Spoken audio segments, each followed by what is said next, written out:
ಈಗ ಸ್ಯಾಲ್ರಿ ಬಂತು ಗೊತ್ತಿಲ್ಲ ಏನು ಮಾಡ್ಬೇಕಂತಂದು ಫಸ್ಟ್ ಆಫ್ ಆಲ್ ಎಲ್ಲ ಇನ್ವೆಸ್ಟ್ಮೆಂಟ್ಸ್ ಮರೀರಿ. ಫಸ್ಟ್ ಆಫ್ ಆಲ್ ಒಂದು ಎಮರ್ಜೆನ್ಸಿ ಫಂಡ್ ಬಿಲ್ಡ್ ಮಾಡಿರಿ. ಏನೇ ಒಂದು ಜಾಬ್ ಲೈಸ್ ಆಯಿತು, ಏನೇ ಒಂದು ಮೆಡಿಕಲ್ ಎಮರ್ಜೆನ್ಸಿ ಬಂತು, ನಿಮ್ಮ ಕಡೆ ಒಂದು ಸರ್ವೈವಲ್ ಅಮೌಂಟ್ ಇರಬೇಕು. ಸೊ ದಟ್ ನೀವು ಒಂದು 2-3 ಮಂತ್ಸ್ ಸರ್ವೈವ್ ಆಗಬೇಕು. Next step, term life insurance plus health insurance ತೊಗೋಬೇರಿ.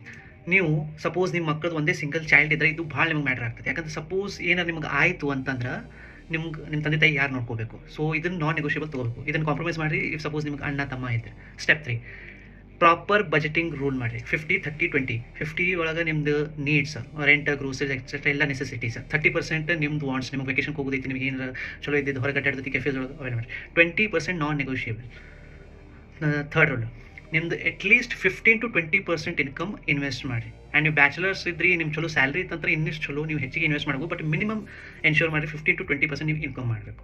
Investment ಮಾಡಿ ಅದರಲ್ಲಿ ಇನ್ವೆಸ್ಟ್ ಮಾಡಿ ಒಂದು ಸ್ಮಾಲ್ SIP ಸ್ಟಾರ್ಟ್ ಮಾಡಿರಿ. ಆ್ಯಂಡ್ ಇದು ಲಾಂಗ್ ಟರ್ಮ್ ನಿಮಗೆ ಹೆಲ್ಪ್ ಕೊಡ್ತೈತೆ. Step 5, every year step up ಮಾಡಿರಿ ಅಟ್ಲೀಸ್ಟ್ 5-10%. ಬಿಕಾಸ್ ವೇರ್ ಟ್ರೆಡಿಷನಲ್ ನೀವು ಭಾಳ ಜಲ್ದಿ ಗ್ರೋ ಮಾಡ್ಬೋದು ನಿಮ್ಮದು ಮನಿ ಆ್ಯಸ್ ಕಂಪೇರ್ ಟು ಯಾರು ಒಂದೇ ಅಮೌಂಟಿಗೆ SIP ಸ್ಟಕ್ ಆಗಿರ್ತಾರೆ. ಹಾಗೆ ನಿಮ್ದು ಇನ್ಕಮ್ ಹೆಚ್ಚಾಗ್ತದೆ, ಹಾಗೆ ನಿಮ್ದು SIPನೂ ಹೆಚ್ಚಾಗಬೇಕು. ಸೊ ದಟ್ ಫಾಸ್ಟ್ ಬಿಲ್ಡ್ ಮಾಡ್ತೀರಿ.